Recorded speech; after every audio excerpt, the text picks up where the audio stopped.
Assalamualaikum, kita jumpa di kelas pembelajaran online simulasi digital.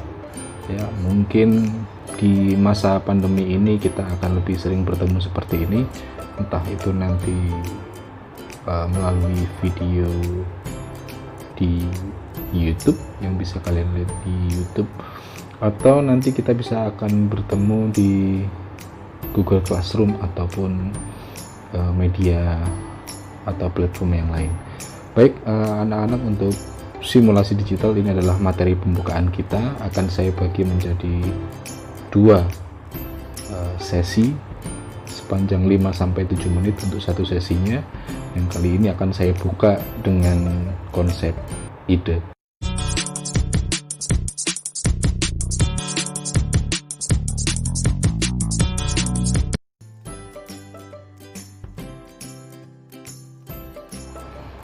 Apa itu ide?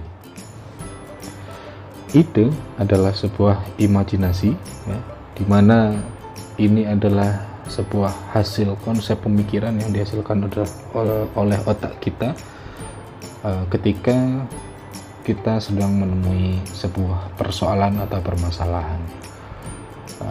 Mungkin kalian juga sering mengalami hal-hal yang seperti ini. Ketika kalian mengalami sebuah masalah, maka secara otomatis otak kalian langsung berpikir solusinya apa sih. Nah, itu yang akan kita sebut nantinya pikiran itu yang nanti akan menjadi sebuah ide, ya. Kemudian ide yang dilahirkan itu tidak dimiliki oleh setiap orang karena tingkat kecerdasan, intuisi, dan daya analisis permasalahan yang berbeda. Kadang-kadang orang memiliki masalah yang sama, orang yang memiliki masalah yang sama, nah kadang-kadang memiliki ide atau jalan keluar yang berbeda-beda, tergantung yang sudah tercantum di slide, yaitu tergantung tingkat kecerdasan, intuisi, dan daya analisis permasalahan yang berbeda. Kita ambil contoh saja, seperti apabila mungkin suatu ketika kita pegang laptop, kemudian keyboard yang kita gunakan sedang error. Nah, apa yang ada di otak kita?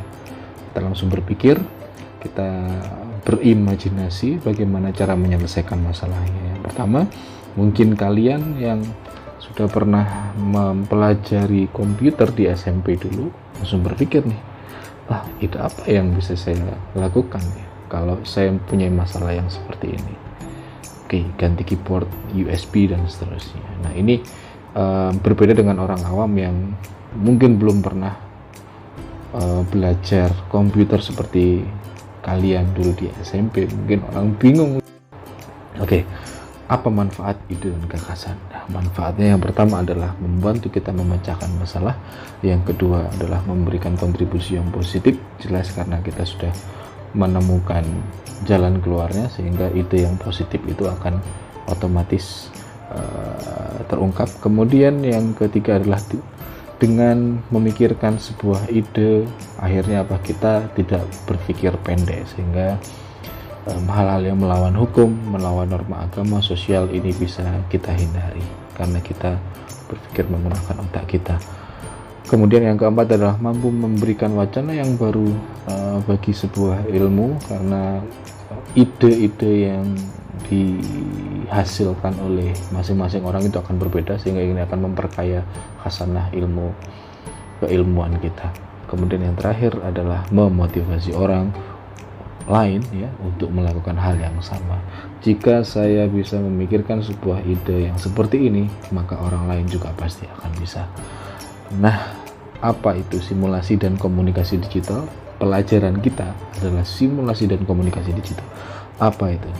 Simulasi yang pertama adalah sebuah percobaan atau eksperimen, ya, simulasi ini, ya. Kemudian simulasi ini kita ambil sebuah percobaan yang dimana percobaan ini kita meniru, ya, simulasi, ya, meniru kondisi yang nyata melalui media pendukung. Media pendukung bisa audio, video, gambar, dan perangkat yang menarik. Yang kedua, komunikasi adalah proses pengiriman dan penerimaan. Komunikasi, contohnya adalah ngobrol, ini adalah komunikasi.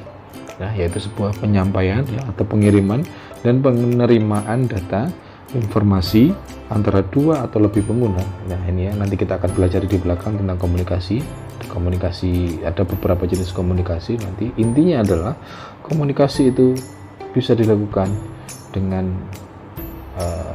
syaratnya adalah harus ada dua orang, minimal dua orang ya, karena nanti komunikasi ini terjadi jika ada pengiriman dan juga penerima data. Ada yang mengirimkan dan ada yang menerima. Ini kita sudah sebut sebagai komunikasi. Bila kalian hanya sendiri, maka itu bukan bisa disebut komunikasi, karena hanya mengirim, tidak ada yang bisa menerima. Yang terakhir adalah digital, yaitu keadaan sinyal yang ditransmisikan dalam bentuk pulsa dengan besaran tekan tertentu. Ini adalah materi simulasi digital kita yang pertama. Ini adalah sebuah pembukaan. Di sesi yang kedua nanti kita akan belajar tentang algoritma. Terima kasih, tetap sehat, tetap semangat. Assalamualaikum warahmatullahi wabarakatuh.